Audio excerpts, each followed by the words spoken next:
Welcome, everyone. My name is Alexis Glennon, and I am the field director here at Union Institute and University. And I want to welcome everyone today to our field practicum panel.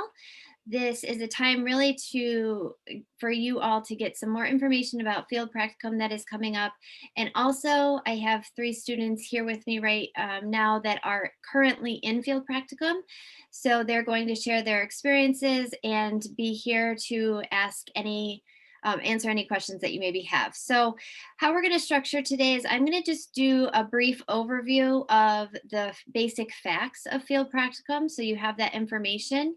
And then I will ask our students who are in field practicum to introduce themselves and give you a little bit of information about where they are doing their practicum and some of their experience.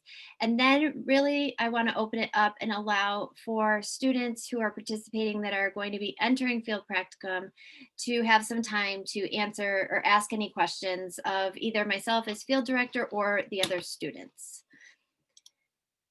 So, as we think about field practicum, I just think it's important to look at the overview of the social work mission here at Union Institute and University.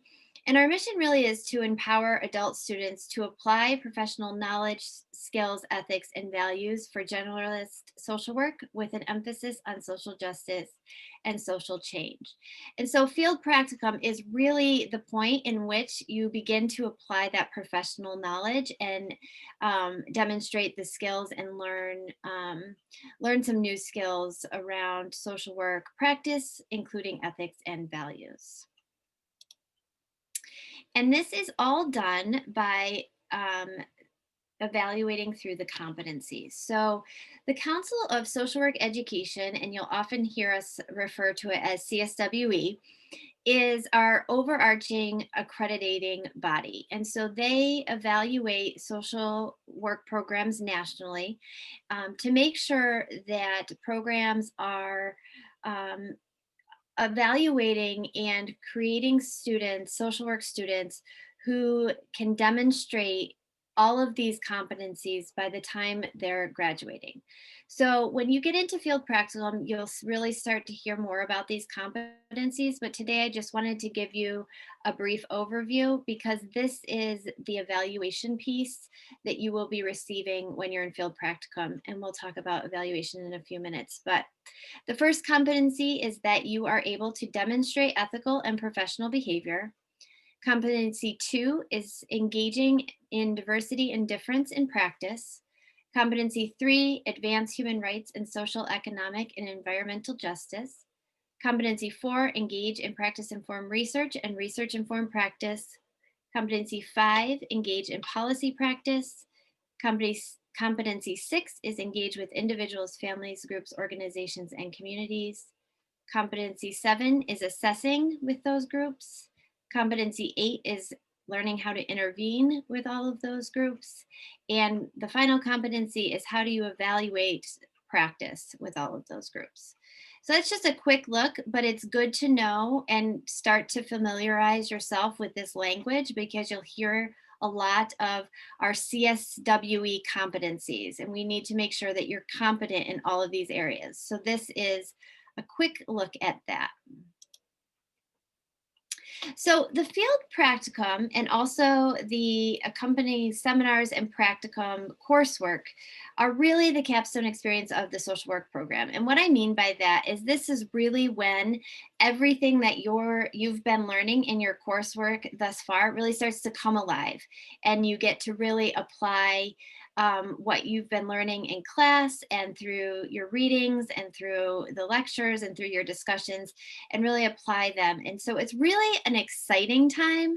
I know that it brings a lot of other emotions, maybe some anxiety, maybe some worry, maybe some stress, because I know that you all have a lot of other things going on.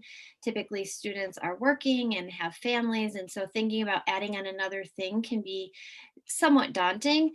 But I do want to just put it out there that it also is a really exciting time because you really get to see what the next step in your career really could be. And we'll talk more about that as we get into this. So the purpose of the social work practicum is really to prepare students for entry into profession of social work positions. So, really getting out into the field and seeing what social workers in practice, what they're doing, what that looks like. It's also an opportunity for students to apply general knowledge of theories and principles to problems in field. So, you've been learning a lot about different theoretical approaches, different social work values, and you've been talking about them in your coursework, applying them to case scenarios, but they've all pretty much been hypotheticals. So now is the time where you can start to apply those things and think about them in terms of real clients that you're working with in agencies.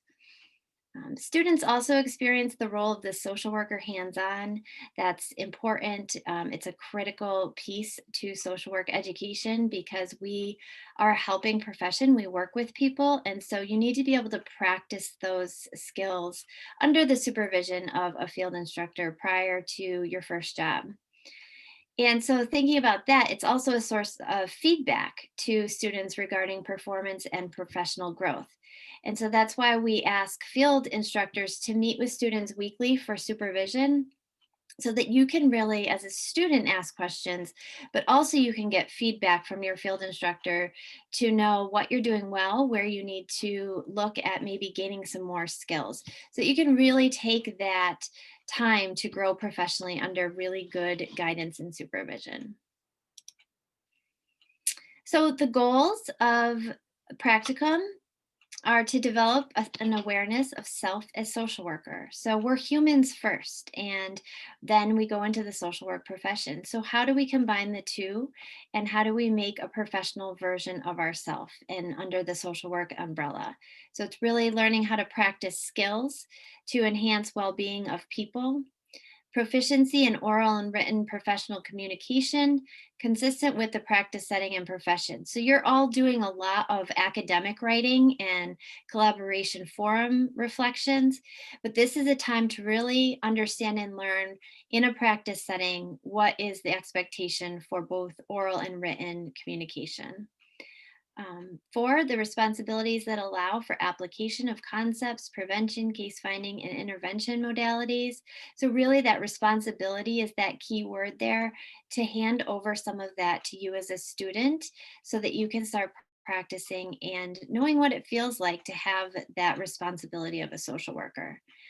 And that leads into being autonomous and versatile. So you need to be able to try to do some of this on your own and problem solve on your own. Again, under the support and guidance, but it's really the time that we want you to kind of spread your wings and try things out.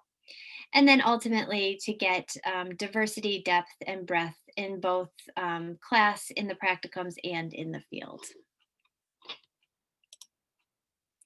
Okay, so these are some of the facts that I think are really helpful and that people should know prior to starting their field practicum process. So, field practicum is the last portion of your BSW curriculum. It goes over two 16-week terms, and it's a total of 400 hours.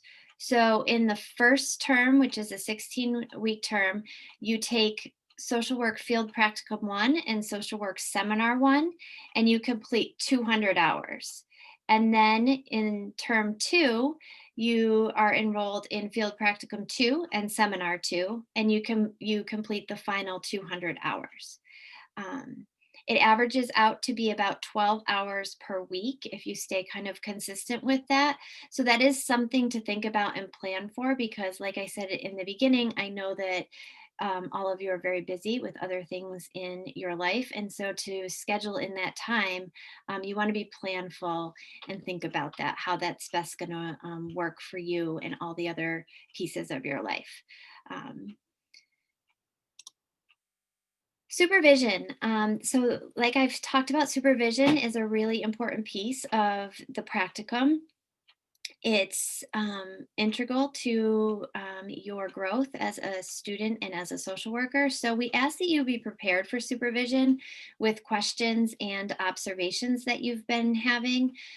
So make lists to focus and organize your thoughts before supervision.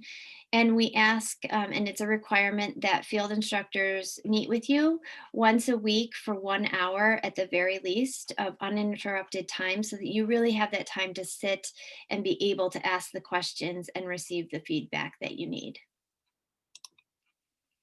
So there's some paperwork pieces, and I just like you to know about these at this point in the game because these things have to happen. Some of these things need to happen before you start your field practicum. So the first piece is the agency affiliation agreement.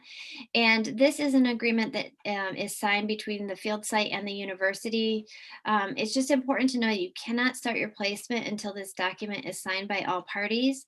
It's something that I'm responsible for. I email it out and talk with your agency and make sure they're signing it, but you also have to sign it as well. And it's kind of, it represents the contract between union, you as the student, and the agency that you're going to be doing your field practicum at. So then the big piece of paperwork that you're responsible for as a student next is the learning agreement. And we'll talk about this more in the pre-field orientation course. And then also I talk about this in seminar and practicum. But what it is the learning agreement is really a document that is a collaborative effort between you and your field instructor to create a learning plan that is very specific to the learning objectives and activities that are tied to those CSWE competencies that I talked about in the beginning. Um, and so the reason we want this to be done early on in the um, and let them in early on in the field practicum is because we want to make sure that you have a plan and that you're not just kind of sitting around not knowing what you're going to do. We want to get you involved in activities right away, and this is a way to really formalize that. Um, with that being said, it's also, remember, it's a fluid document, so it can change over time, but we want you to start to structure it from the very beginning. So just some tips: take time and think about what you want to get out of placement and make sure you incorporate that in your learning agreement. It's a fluid document, so it can change over time. You just want to make sure that you're talking with your field instructor about that and you're changing it together. And also challenge yourself to get out of your comfort zone. Don't just keep the tasks kind of in that safe zone of what you're comfortable with, but really look at it as a way to push yourself to grow. So the evaluation pieces, there's two points in which an evaluation is administered.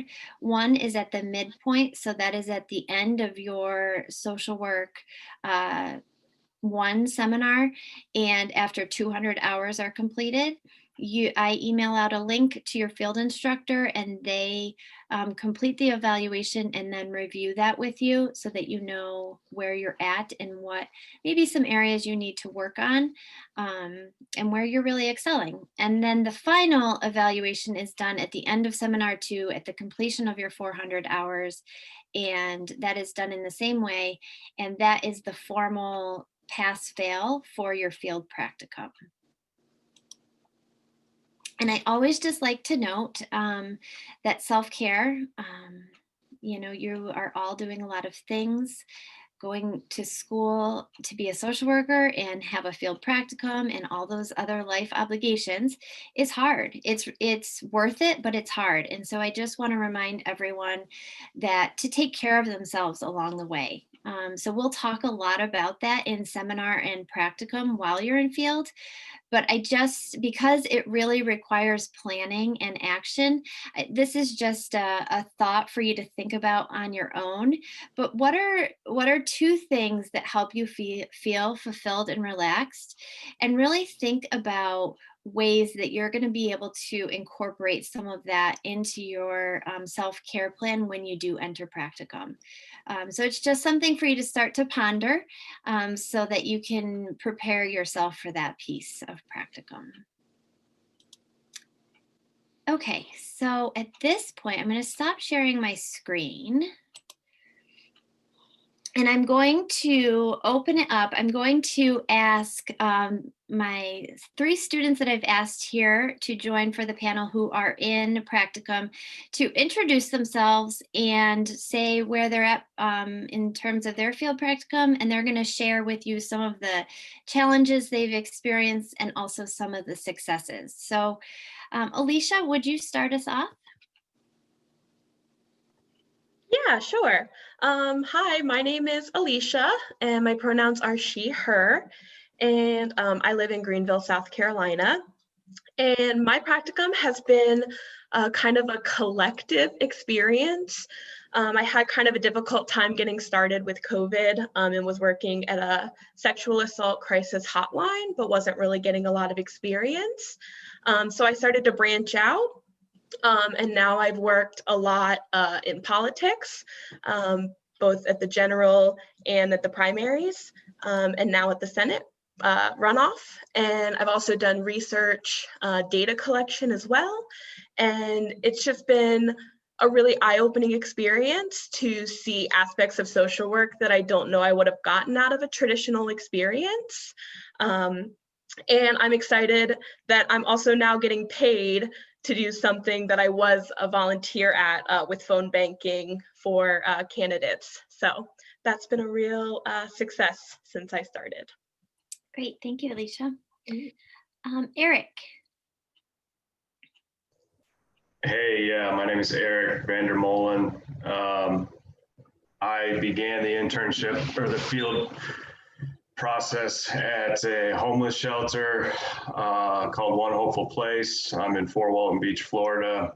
Obviously, COVID was a major factor for all of us this semester. But I still began at the shelter providing case management services and helping the shelter basically with whatever they needed, during my 12 and a half hours a week there. I guess it was towards August, September, the organization decided to go in a different direction. They were expanding. They basically, the people running the shelter, including my supervisor, all quit or were fired or let go, including the executive director. So basically everyone I had a contract with that signed the contract, the affiliation agreement left. And a sort of a corporate run organization came in and took over, and it wasn't really working out between us and between myself and them. I didn't know any of them. They didn't reach out to me anyways. So I had to find another agency to finish my my field hours with. Thankfully, I had plenty of support from Professor Glennon and the whole staff at Union, and I was able to find another agency in the community pretty quickly and have a pretty seamless transition over. And, we had to do another affiliation agreement, but finish my internship out with another agency. So there was a little bit of stress in there. Thankfully, I had already seen that Union was working with Alicia and anyone else that had problems with COVID and their internships. So I knew, I was going to graduate one way or another. But still, there was a lot of stress involved with that. It's already a stressful time with the 2 classes, the seminar and the practicum. And then, a lot of us work full time already too, on top of 12 and a half hours at an agency. So, there was another level of stress, but it all worked out. Like I said, with plenty of support. Some things I learned a lot. I work in the human services, and admittedly going into this practicum, I was kind of thinking this was just something I was going to have to check off a box in order to get a diploma. And that I kind of, I work in homeless services too in my community. So I kind of wasn't expecting to learn a whole lot, if I'm honest. But I did learn a whole lot, and it was a totally different experience than what I expected. Learning that how everything broke down at the organization I was at, as far as them writing their grants and not taking staffing levels into consideration. how a board of directors controls an organization, no matter who's working at it. Just how the transition took place with trying to expand the services and bring on a new board of directors and a new organization, really learning some professional boundaries as far as staying in my lane and what's my responsibility at my agency and what isn't my responsibility at my agency, what I'm really there for. And then some of the people I worked with, I was really able to actually help, and I'm not sure that they would have received the help were I not there. I'm not trying to like build myself up and say I did a whole lot for them, but there were some people that were kind of flying under the radar and were being a little bit ignored during COVID. I mean, I'm not blaming anyone, but I was able to actually help some people in the shelter. And then also developing the relationships with my supervisor at the shelter who left, but I still have a relationship with this woman. We talked yesterday. She's at another organization, a supportive service for veteran family organization that actually that I work with in my day job. So I'm able to continue that relationship with another provider in the community. And then the relationships I've developed at the new organization I'm completing my agency, my practicum with.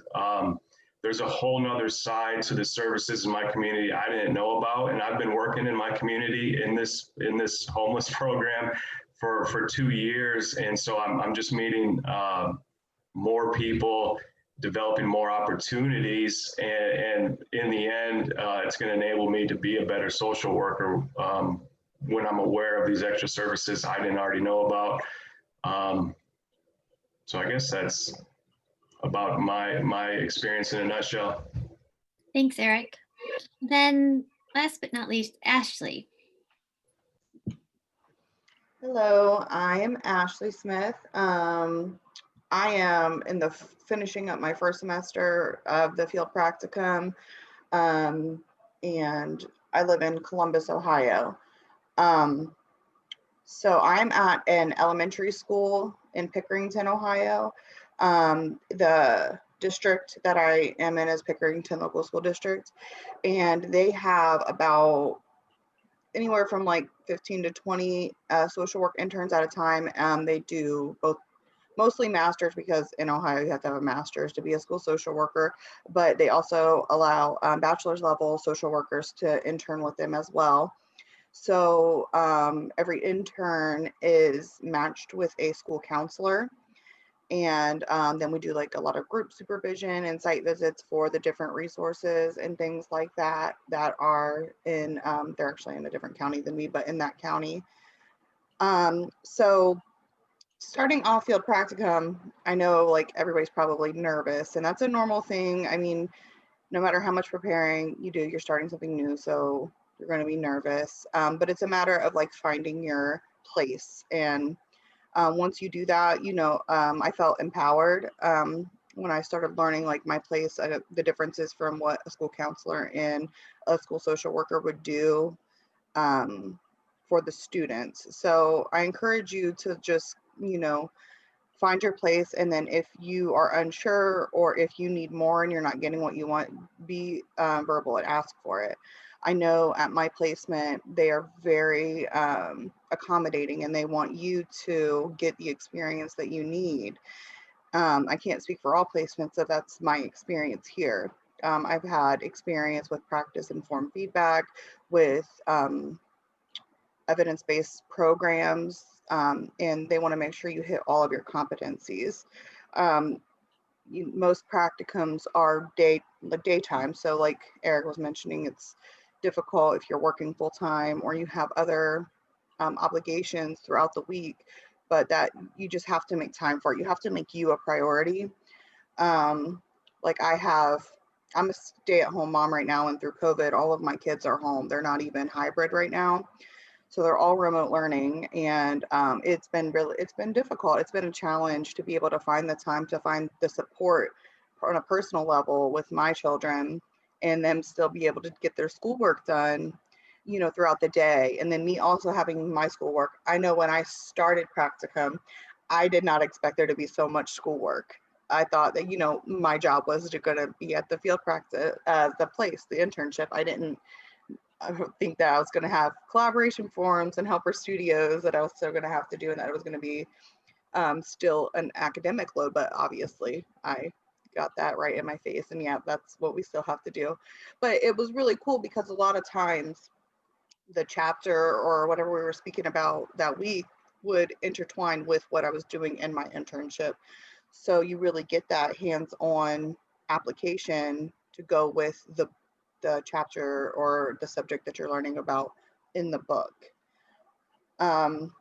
I would say, you know, when you're going into this, you definitely have to give yourself some grace. You have to give yourself some time to adapt, especially when you're doing like work or family stuff.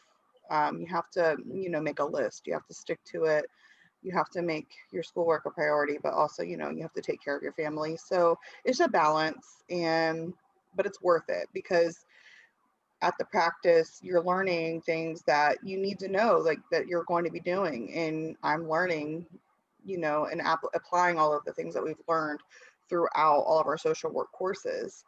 And it's really helping connect the dots and make these connections in my head that, you know, when you read it or you do a discussion forum on it, it doesn't always, you don't always get the full picture.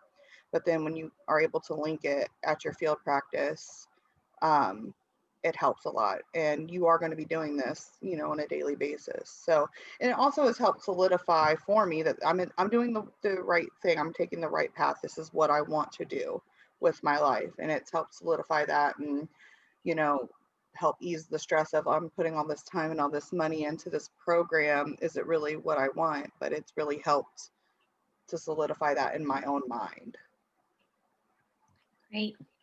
Thank you, all three of you, for just your real thoughts on field practicum and your honesty, because I think that's really helpful. I know it was for me when I was going into field practicum to talk to somebody who, you know, was either in field practicum or had just completed. So at this point, I really just want to open it up. If people want to ask myself or any of the students on the student panel any question, feel free to unmute yourself and ask. Or if you don't feel comfortable doing that, feel free to type something in the chat and I can read it out loud and then we can answer that.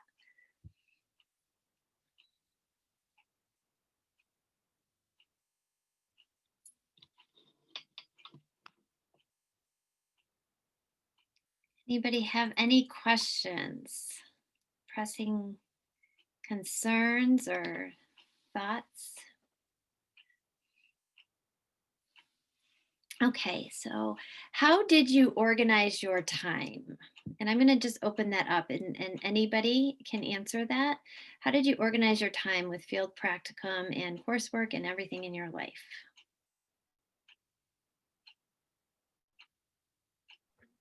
I'll go. I'm not great at time management, so it was definitely a journey to get me there. But I actually did get laid off from my job in July due to COVID. But it was actually a real blessing in disguise because it's given me the ability to really focus on school. And so I would try to mimic a work day for myself. You know, get up, take a shower, and get started working at 10 a.m. at my designated desk, and then schedule lunch for myself, a little Netflix break, you know, and then get back to work at 1:30 or 2 o'clock and work until 6. So I was lucky in that sense. Beforehand, I would always give myself Monday evening off. That was my designated night for myself, and nobody was allowed to impeach on that. And then, you know, just making sure once I got home from work, I made dinner and sat down at my desk and got to work. Because I found if I let too much time lag, you know, got too comfy on that couch, I'm not going to get up and do what I need to do. So that's how I manage my time. Thanks, Alicia. Mhm. Eric or Ashley, do you have any other? I know your schedules looked a little different, so maybe you have some insight that would be helpful too. Yeah, it's kind of, for me, it's learn as I go, and it's progress through pain, I guess, through like when I procrastinate, it only hurts me. When I put school off, you know, then I got to rush, and I don't like that feeling. I don't like that anxiety, you know. So it's kind of sometimes when I feel like I don't have any time, I kind of look at the total hours in a week, how much hours there really are, and really just how many hours my work takes, and then how many hours my internship actually takes, and then how many hours I have to set aside for school, obviously sleep. That kind of helps break it down for me. And I'm definitely probably not the person to talk about time management though. Sorry, Ashley, just jump in. I also learned starting your assignments early actually does wonders for you. I learned that this last semester to, let your mind process things, and it really helped with my stress levels. So start early if you can. Yeah, thank you for that, Alicia, because it is different um, in terms of what kind of assignments you're doing in your practicum courses, and there is some processing that needs to happen, right? So that you need to think through things. It's not, I think the other night, a student who's not here, but she said in class that it's not the kind of writing where you can sit down and do it the night before, especially in the second seminar course. So yeah, starting your assignments earlier is going to give you some time to process and really think through it. So thank you for mentioning that. Ashley, did you have something to add? So for me, before COVID, my I have 5 kids and I stay home with them. So my 4 of them were in elementary school, so they would leave and I'd have like the morning time with my toddler, and I would do, mom stuff and cleaning stuff, and then when he would take a nap is when I would do my schoolwork. um and then, when he gets up, I would go get the kids. I would be on mom stuff again. um since COVID, they're all home all day. So it has been challenging. I know for me, like nighttime, I'll do it if I have to, if like I have to get something done and it's due. But it's hard for me to do things at nighttime because I'm so tired. And the content that we have is, it's knowledge heavy. You have to think. You can't just, kind of like zombie your way through it. You have to use your brain. So I try, now that my kids are home, I still kind of try to do it during when my toddler is napping, because he's the biggest distraction and he's the one who needs the most attention. So my other kids are doing their, Zoom meetings and things like that. So I'll try to also get some work done. It is very distracting. It's very hard, especially because I have young kids. So like my kindergartner, she'll need help. I have a second grader who needs help a lot. So it's difficult. You basically have to live a scheduled life. And if you don't do it when you're supposed to, you're going to be upset with yourself because you're going to be stressed out. I actually work pretty well under pressure. So whenever I'm like the stressed out the most is usually when I do the best work. I don't know why. It's a very bad thing to be. But my whole life, that's kind of like how I've been a procrastinator, and it works for me. Unfortunately, I wish it didn't, because then I'd probably get things done a little sooner. But that's kind of like how I organize my time. And then, the weekends when the kids don't have so many expectations, I can like let them go watch a movie or go play in their rooms, and then I can try to get some stuff done. It is difficult with kids being around. It's very distracting. So Thank you, Ashley. There they are.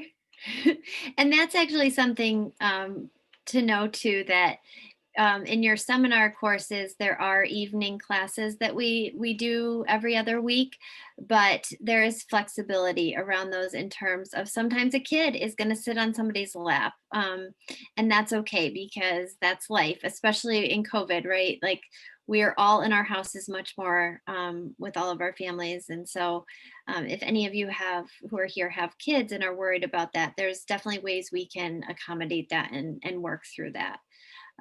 So and I have noticed, a lot of like we've talked about in our classes that we have for field practicum, a lot of people are a lot more empathetic, especially with moms and things like that, because we are trying to balance so much. So a lot of people are understanding, like, I know during this, I've had a kid pop in, I've had a cat behind me. So, a lot of people are a lot more empathetic. And then also the whole team at Union, like Alexis and Dr. Prather, everybody is very supportive and everybody is very understanding of everybody's situations, and that's very helpful. They care about you on a personal level, not just you're a number, you're a student, you're their job. Everybody's very, very helpful and caring, and it makes me feel, anyway, it helps me also be more accountable because I know somebody's watching. Great. Other questions?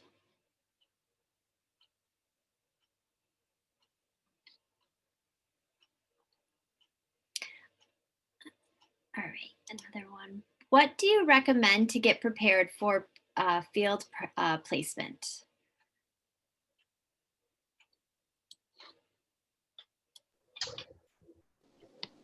So I would just say on the initial application, or maybe it was the initial affiliation agreement, there was a spot for a schedule.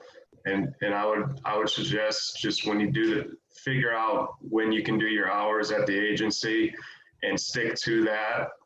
For me, having a schedule and knowing that these days I'm going to be at the agency, and that's the days I need to focus on it, and just knowing that that frees up other time for me when I don't have to do the internship. It's just more organization, I guess. Yeah. Yeah. I would say that it's not always going to go smoothly as you might plan it in your head. And if that happens, speak up and ask for help. I kind of waited a little long on my, when I first started working at the crisis hotline and I wasn't really getting any experience. I should have spoken up sooner and said this isn't working. Because like they've said, everyone at Union is fantastic. So ask for help. It's important. Yeah, I think that, making sure what you need to get out of it and what you want to get out of it. And most of the placement, I mean, I've only been at one placement, but I know they want you to get what you want out of it. This is your experience. So you need to speak up, you need to be assertive to get what you want out of it. And also you need to just be ready to change. You need to be adaptable, because I mean, in this year, you never know what's going to happen. They've lost placements. I was worried I wasn't going to get a placement, but Alexis works very, very hard to try to get you a placement. And you just have to be adaptable. You have to be organized with your personal life. Like Eric said, to dedicate certain times to your internship and your placement. And really just go in with an open mind, because it might not be what you expect it to be, but just make sure you get what you need out of it, because it is your experience. Along those lines, can the three of you or a couple of you share about the importance of supervision and that time, that uninterrupted time with your supervisor, and maybe any suggestions you have of how you prepare for that, and then also just what you've gotten out of that experience? Yeah. So I'm not afraid to ask questions, and I'm always writing down questions as I go through my experiences at my agencies. So that's kind of how I'm prepared for it. I don't have to sit around and try to think of things to ask about. There's usually stuff I'm going through, or things I don't know how to respond to a certain situation or person, or a person that continuously comes back for the same services over and over again, just different clients. And so I don't know, I get a lot of supervision, and don't find it hard to ask the questions that I need answers to. So for my supervision, I'm actually lucky enough to work with Dr. Prather on a weekly basis, which has been really cool, but also really challenging. I have learned how to critical think which is really cool. You know, I tell her about an experience I had that week, and she's like, okay, well, how does that go back to your social work experience? So I learned quickly that I needed to come prepared with what I had accomplished that week, any questions, anything that's not working, and just ready to put my critical thinking cap on. I also recommend doing so you're going to have time logs that you have to submit once a month. And that's just like hours you've worked at the agency, what you've been doing. And I highly recommend filling that out as you go. Like as soon as you finish a shift, write it in, because don't go, trust me, don't go, you know, to the end of the month and try to go back and be like, oh, what did I do? It doesn't work, I promise. So do it early and ask questions. That's what they're here for. This is your time to ask things that you don't understand, because that's why we're paying thousands of dollars for this education, is to ask things that we don't understand. So take advantage of it now, because you know you won't be in school forever. Mhm. Great.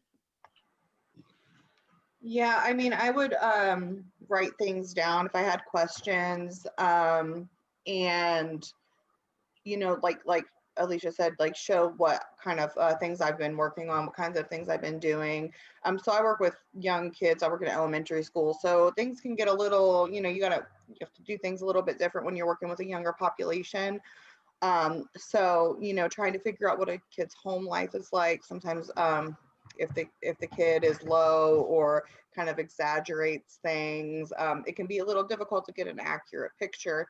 So just I would talk with her about, you know, different ways to, you know, try to get an accurate picture, and they'll give you tips and ideas, and you can bounce ideas off and brainstorm together. And then also if you have like an ethical question, like that's a very important thing to bring up, and a very important question to ask, because you want to make sure that you're sticking to the NASW code of ethics, because you are representing social work and you are representing the agency and the school. So just making sure that you ask those questions and get that information is very important. Great. So we have a question in the chat here. It says, what are the hours you have for internship? And just to clarify that, Johnny, do you mean like what hours are they going to their internship? Like a 9 to 5, or is that the question?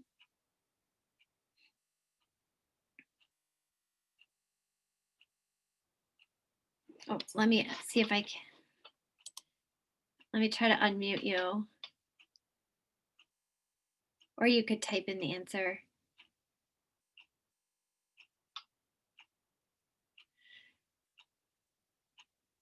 Is that I guess just shake your head yes if that's the question you're asking. Okay, perfect. So can the three of you share what hours you go to your practicum? Like what days and hours, like your schedule? Yeah, I do most of mine on Mondays. And then if something comes up that we're going to have to do, it's on the weekend, on Saturdays, if they're going to need extra help. And then, I mean, as much as I try to organize and keep it to a schedule, it's social work, and I've had to be flexible. I've been in there on Thursday nights. I was in the shelter sometimes at nights trying to check people in during COVID. So it's, but mainly I stick to Mondays. Because Eric, you work full-time Tuesday through Friday, right? I do 10-hour days Tuesday through Friday at my day job. Yeah. Did you shift that for your practicum? I did. Normally I work Monday through Friday, and the company I work for gave me Mondays off. Specifically, I requested it, and it worked out with my agency. Needed help on Mondays at the shelter. Monday's a big day because you have a lot of calls and things from over the weekend, a lot of emergencies that come up over the weekend that need to be addressed Monday morning. So it worked for my agency and for myself. So that's a good example of, if you are working full-time, something that you could start thinking about now is talking to your employer about because maybe there are some ways that you can move hours around. There may not be, but to start those conversations to see what your options are, that's a really good thing to plan before you start the field practicum placement process. Yeah, that's true. That wasn't spur of the moment. I did have to plan that out months in advance and talk to supervisors and program managers about getting that schedule changed. So. Since I've been doing all of mine remote, luckily I've been able to make my own schedule. So, I've been involved in a research project. So I would have deadlines for that I would have to meet. And then I would schedule shifts for myself, text banking or phone banking. I have attendance of AA meetings just to see engagement with a group. And there's so many Zoom options now. You can kind of just pick what hour you're available and go. So I've been blessed to kind of make my own schedule over the last semester. When I first started, it was doing Tuesdays and Fridays, 8:15 to 4:15. And then when my kids were supposed to start going back in a hybrid learning model and they were going to be at school on Thursdays and Fridays, I switched it to Thursdays and Fridays. Of course, then they decided not to go back hybrid, so I just kept it the same for now. But where I'm at, they tell you that, if you need to change your schedule, if you need to only come in like 4 half days or 3 half days instead of full days, they can work with you on that as well. So they're a little bit more flexible with that, but I typically go 2 full-time days on Thursdays and Fridays. And that's something that's like one of the first things that I'll talk with you about after you have filled out your field practicum application is we'll schedule a Zoom call between myself and you, and we'll go over the application. And one of the main things that I first ask is, where are you located and what is your availability? Because that is really going to determine our search direction. So, and we'll problem solve. I can help you problem solve if you need some help with that around what other students have done. What agencies tend to have a little bit more flexibility, but most social work practicums are during the day. We can sometimes find some evening work, but the majority of supervisors at least need work during the day. They work closer to a 9 to 5 schedule. And so there has to be some availability typically, but we'll get flexible and creative and we will make it work.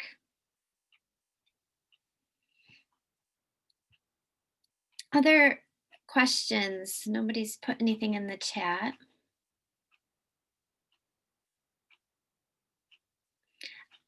I have a question for Alicia and Eric specifically. So during seminar 2, there is a small research, well, I don't know if it's considered small. It's a research project that lasts the entire term and where you really conduct some research at your field practicum. So I would like to hear, Alicia and Eric, just kind of what your experience with that project was and what you learned and what any suggestions or advice you would give students who are going to be doing that in the future. Sure. So with everything else in field practicum, I had to get creative. And so one of my friends volunteered to be a mock client. And she was struggling with stress. So I took a solutions-focused approach to try to get her stress levels down. And the intervention we used was yoga. And it was successful. So it was a really cool process just to kind of see how to work with a client from beginning to end. And kind of put your research glasses on as well. Dr. Glennon, you will hear it, or sorry, Professor Glennon, you're not a doctor yet. You will hear it many, many times. She'll say, simple, we're making it simple. And she, she was very open to emails, reading the paper, any suggestions. And it was actually really, really fun. And I'm really proud of what I accomplished in my last semester. So all the work was really worth it. and just have a good time with it. That's what I recommend. It'll make it a lot easier to get through. Thank you. Yeah, kind of similar to Alicia. First off, while it's on my head, the recommendation I would have would be to choose your topic early and keep it simple for sure. I kept it as simple, and it was still a lot of writing, and it was still a lot of work. And so that also goes in with the getting started early on the literature review portion of it. But yeah, I had a great experience with it. It was overwhelming when I first looked at it. It looked like a lot, but it wasn't as bad once I got started on it. That was the hardest part, was getting started with the literature review. And once I got going on that, it wasn't super easy, but it wasn't as overwhelming as it was initially when I first looked at it. So, but I thought it was cool. I thought it was cool when I completed it that I could do a complete research, single subject design, and design it myself and perform the intervention and actually collect data and look at it and see the difference made. So I enjoyed it. I have it printed out for some friends to read. I'm proud of it. So it was a great experience. You both did a wonderful job on it. I've been sending mine to friends too, Eric. I'm like, look what I did. Yeah. That's awesome. Other questions that people maybe have?